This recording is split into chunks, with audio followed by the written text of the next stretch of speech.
Hello दोस्तों, कैसे हैं आप? मैं आपका दोस्त रितेश और आज मैं आपके लिए लाया हूँ कुछ सच्ची डरावनी कहानी।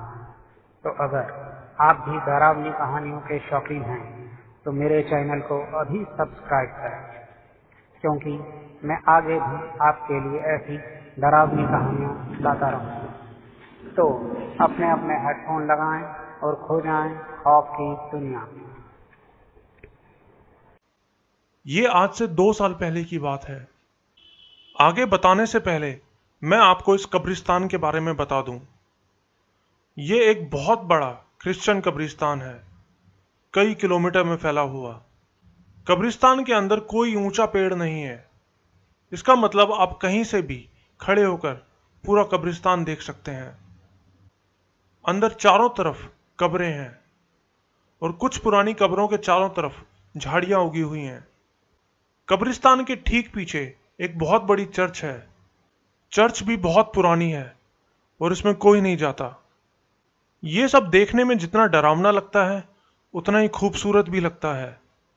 और उस दिन से पहले मैंने कभी उस कब्रिस्तान को इतने ध्यान से देखा भी नहीं था। मैं बहुत बार उस कब्रिस्तान के सामने से निकला था। कब्रिस्तान के आसपास कई सारी बिल्डिंग्स हैं जो कि खाली पड़ी हैं और इन जगहों पर ज्यादातर शराबी और नशेड़ी अपना अड्डा बनाए रखते हैं। इसीलिए रात में यहां से निकलते हुए हमेशा ध्यान रखना पड़ता था कि कहीं कोई शराबी ना आ टकराए। एक दिन मेरे एक दोस्त ने बोला कि चलो कब्रिस्तान में चलकर ताश खेलते हैं। वो अक्सर दूसरे लड़कों के साथ वहां जाके ताश खेलता था। मुझे भी ताश खेलना बहुत अच्छा लगता था, लेकिन मैं नहीं चाहता था कि मेरे घर का कोई मुझे ताश खेलता हुआ देखे। इसलिए मैंने भी उसको कब्रिस्तान में जाने के लिए हाँ कर दिया। रात के करीब 9 बजे थे। हम कब्रिस्तान के एक कोने में बैठकर ताश खेल रहे थे। हमें वहां सिर्फ 20 मिनट ही हुई थी कि हमें कुछ अजीब सा महसूस हुआ। ऐसा लगा मानो कोई हमारे सामने खड़ा हमें देख रहा है। अंधेरा होने की वजह से कुछ दिख तो नहीं रहा था, लेकिन माहौल में एक अजीब सी मनहूसियत आ गई थी। हमें पता था हम वहां अकेले नहीं हैं। और तभी मेरे दोस्त की नजर उस पर पड़ी। वो एक आदमी था। उसने काले कोट जैसा कुछ पहना हुआ था और उसके हाथ में कुछ था और वो किसी जानवर की तरह अपने दोनों हाथों को जमीन पर रख के आगे बढ़ रहा था। एक कब्र से होते हुए दूसरी कब्र पर छुपते हुए वो हमारी तरफ आ रहा था। मेरे दोस्त की नजर जैसे ही उस पर पड़ी उसने हमको बताया और हम चारों उसकी तरफ देखने लगे। उसको पता चल गया था कि हमने उसे देख लिया है और इससे पहले कि हम में से कोई कुछ बोल पाता वो वैसे ही अपने हाथ पैरों पर भागते हुए हमारी तरफ आने लगा। उसके हाथ में एक बड़ी सी कुल्हाड़ी थी। Oh shit! ये देखते ही एक बार के लिए तो मानो मेरी हलक का पानी सूख गया। वो कमीना बहुत तेजी से भाग रहा था, लेकिन शायद अपनी जान बचाने के उस ख्याल ने हमें इतनी ताकत दे दी थी कि हम भी उससे तेज भाग पा रहे थे। और कुछ ही सेकंड्स में हवा से भी तेज भागते हुए हम कब्रिस्तान की बाउंड्री तक पहुंच गए और वहां से एक छलांग मारकर बाहर आ गए। नॉर्मली मुझे नहीं लगता कि हम में से कोई भी उस बाउंड्री को इतनी आसानी से पार कर सकता था, लेकिन जब आपकी जान पर बनाती है तो आप ऐसा कुछ भी कर सकते हैं जो शायद आपने कभी सोचा भी ना हो। कब्रिस्तान से बाहर कूदते ही हम चारों जमीन पर गिर पड़े और उसी वक्त हमने बाउंड्री पर किसी के टकराने की आवाज सुनी।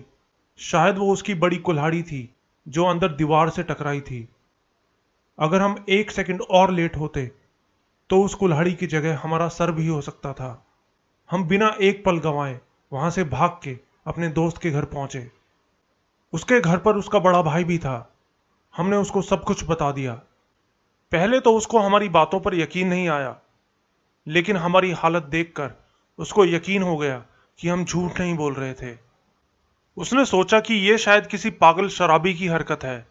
उसने गुस्से में अपने 2 और दोस्तों को बुलाया और उनके साथ उस कब्रिस्तान पहुंच गया उस कुल्हाड़ी वाले आदमी को ढूंढने के लिए। उनको वहां कोई आदमी दिखाई नहीं दिया। उसके दोस्त उसको बोल रहे थे कि ऐसा हो ही नहीं सकता, जरूर उन लड़कों ने नशा किया है और नशे में ही वो सब देखा होगा। धीरे धीरे ढूंढते हुए वो कब्रिस्तान के बहुत अंदर तक पहुंच गए। जिस तरफ वो गए थे वो कब्रिस्तान का बहुत अंदर का इलाका था और वहां नॉर्मली कोई नहीं जाता था। वहां जाकर उन्होंने देखा कि वहां एक छोटा सा पत्थर का मकान जैसा कुछ है जिस पर टिन की छत थी। वो तीनों जल्दी से उसके पीछे झाड़ियों में छुप गए और पत्थर के छेदों में से अंदर देखने लगे। वो आदमी अंदर ही था और वो अपने हथियार साफ कर रहा था। उसके पास एक बड़ी कुल्हाड़ी, एक पुरानी जंग लगी तलवार और एक बड़ा सा पेचकस जैसा कुछ था। कुछ देर बाद उसने उनको साफ करना बंद किया और मकान से बाहर निकल के चर्च के अंदर चला गया। और इससे पहले कि वो कुछ समझ पाते, उनको चर्च के अंदर से जोर से घंटा बजने की आवाज सुनाई दी। वो चर्च बहुत पुरानी थी और उसमें कोई नहीं जाता था और वो घंटा 1 मिनट तक बजता रहा और उसकी आवाज बहुत अजीब सी थी, डर पैदा कर रही थी। उसने अपने दोस्तों को वहां से निकलकर दूसरी जगह जाके छुपने को बोला। वो तीनों एक बेंच के पीछे जाके छुप गए जो कि चर्च से काफी दूर थी। तभी वो काले कोट वाला आदमी बाहर निकल के आ गया। वो बहुत गुस्से में लग रहा था और हमला करने को बिल्कुल तैयार था। उसने हाथ में वही कुल्हाड़ी ले रखी थी। बेंच के पीछे छुपे वो तीनों लोग बुरी तरह डर गए।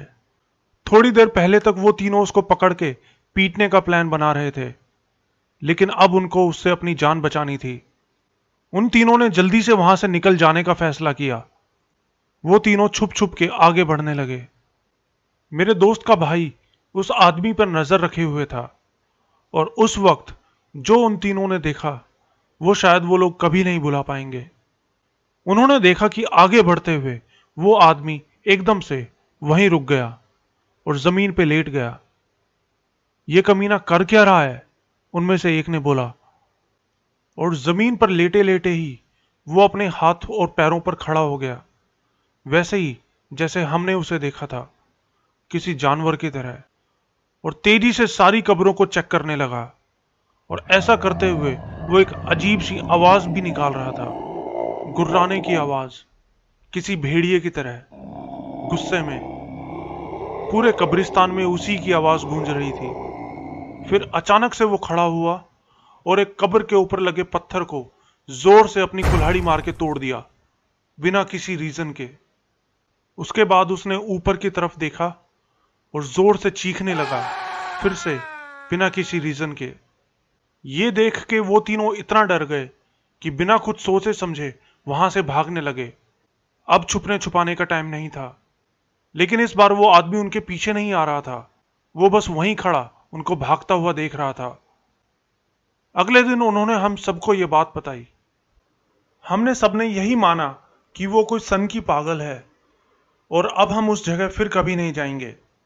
कुछ दिन तो सब नॉर्मल रहा, लेकिन हमारे एरिया में कोई इतनी बड़ी चीज हो और हमें पता भी ना हो, ऐसा कैसे हो सकता है। धीरे धीरे बात हमारे सब दोस्तों में फैल गई। हम डेली उसके बारे में बात करते, लेकिन वहां फिर से जाने की हिम्मत नहीं कर पाते। लेकिन फिर कई हफ्तों बाद हम 7-8 दोस्तों ने फिर से वहां जाकर उस आदमी को देखने का प्लान बनाया, लेकिन दिन में। हमने अपनी सेफ्टी के लिए कुछ डंडे भी साथ में ले लिए। हम बस ये देखना चाहते थे कि वो आदमी और क्या क्या करता है वहां। हम दोपहर में अपने एक दोस्त के यहां इकट्ठा हुए और फिर उस तरफ निकल गए, पैदल चलते हुए। हम उन खाली पड़े खंडरों से होते हुए उस कब्रिस्तान में पहुंच गए। कब्रिस्तान के अंदर पहुंचकर हमारे 2 दोस्त तो इतना डर गए कि वो कब्रिस्तान के बाहर ही खड़े रहे। अब हम सिर्फ 5-6 ही थे। कब्रिस्तान के अंदर हम धीरे धीरे कब्रों के बीच में से चलते हुए आगे बढ़ने लगे। हमें 20 मिनट हो चुकी थी, लेकिन वो आदमी नहीं दिखा। हम कब्रिस्तान के अंदर जाते चले गए और फिर कुछ देर बाद हमें दूर से वो छोटा सा मकान दिखाई दिया जिसके बारे में हमें बताया गया था। हमने उस तरफ सीधा ना जाकर साइड में बनी झाड़ियों के बीच में से छुप छुप के जाने का फैसला किया। आगे बढ़ते हुए हम आपस में ही बहस करने लगे। मेरे कुछ दोस्त कह रहे थे कि वहां कोई नहीं है, ये सब बकवास है। मैं कह रहा था कि वो आदमी सच में वहां है। 10 मिनट तक हम वहां बहस करते रहे, फिजूल की बहस। और तभी हमें कदमों की आवाज सुनाई दी। हमने चारों तरफ देखा, लेकिन कोई नहीं था। फोन निकाल जल्दी से, मेरे दोस्त ने मुझसे बोला। मैंने जल्दी से अपना फोन निकाल के उसका कैमरा ऑन कर लिया और वीडियो बनाने लगा। लेकिन वहां तो दूर दूर तक कोई नहीं था। लेकिन मुझे पक्का यकीन था कि वहां कोई तो है। हम छुपे छुपे ही आगे बढ़ने लगे, कब्रिस्तान के और अंदर। मैंने रिकॉर्डिंग बंद कर दी। अंधेरा भी होने लगा था और तभी मुझे वो दिखाई दिया।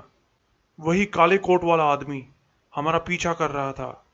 वो एक बड़े से स्टैच्यू के पीछे छुपा हुआ था और इस बार वो हमारे बहुत करीब था। लेकिन उसके हाथ में कुल्हाड़ी नहीं थी। मैंने अपने दोस्तों को बताया कि वो आदमी ठीक हमारे पीछे ही है और अब हमें भाग लेना चाहिए। लेकिन मेरा एक दोस्त हमारे ग्रुप में सबसे बड़ा और तगड़ा था और अपने बड़े होने के कॉन्फिडेंस में वो बिना डरे उस आदमी की तरफ बढ़ने लगा, उसको पकड़ने के लिए। उसने डंडा भी ले रखा था। मैं वहां से भाग जाना चाहता था, लेकिन मैं अपने दोस्त को अकेला छोड़ के वहां से जाना नहीं चाहता था। इसीलिए हम सब वहीं छुप के उसको देख रहे थे। लेकिन वो आदमी तो मानो वहां से गायब हो चुका था। वो अब वहां नहीं था। हम बस उसी के बारे में बात कर ही रहे थे कि चर्च के घंटे की आवाज सुनाई दी और ठीक उसी पल वही आदमी चर्च में से निकलकर बाहर आया और इस बार उसके दोनों हाथों में कुल्हाड़ी थी। वो हमसे बहुत दूर था, लेकिन वो बहुत तेज भाग रहा था। हम सब डर के मारे वहां से भागने लगे। हम कई सारे थे, इसलिए आपस में टकरा के गिर ना जाएं, इसलिए हम दो ग्रुप बना के दो रास्तों से वहां से भागने लगे, बिना पीछे देखे। और पागलों की तरह भागते हुए हम एक जगह जाकर रुक गए। उस वक्त ऐसा लगा मानो अब मुझे हार्ट अटैक आ जाएगा। हमारे सामने दीवार थी और आगे जाने का कोई रास्ता नहीं था। ना ही हम उस दीवार को कूद कर पार कर सकते थे। अब मरना तय था। हम वहीं खड़े अपने मरने का वेट कर रहे थे। लेकिन लेकिन वो आदमी वहां नहीं आया। फिर कुछ देर बाद हम छुप छुप कर फिर से पीछे की तरफ गए और झाड़ियों में से निकलते हुए उस कब्रिस्तान से बाहर निकल गए। उस दिन मौत को हमने इतना करीब से देखा कि हमारी सारी अकड़ निकल गई। पता नहीं वो आदमी कौन था और वहां क्या करता है। मैं अब जिंदगी में फिर कभी वहां नहीं जाने वाला था। दोस्तों, आपको हमारी ये कहानी कैसी लगी, कृपया कमेंट्स बॉक्स में ज़रूर बताएं। और अगर आप भी हमें अपनी कोई कहानी भेजना चाहते हैं तो डिस्क्रिप्शन बॉक्स में हमारा व्हाट्सएप और टेलीग्राम का लिंक है, जिस पर आप हमें अपनी कहानी भेज सकते हैं। हम उसे अपने शो में ज़रूर शामिल करेंगे। तो जल्द ही आपसे फिर मुलाकात होगी। तब तक के लिए गुड बाय।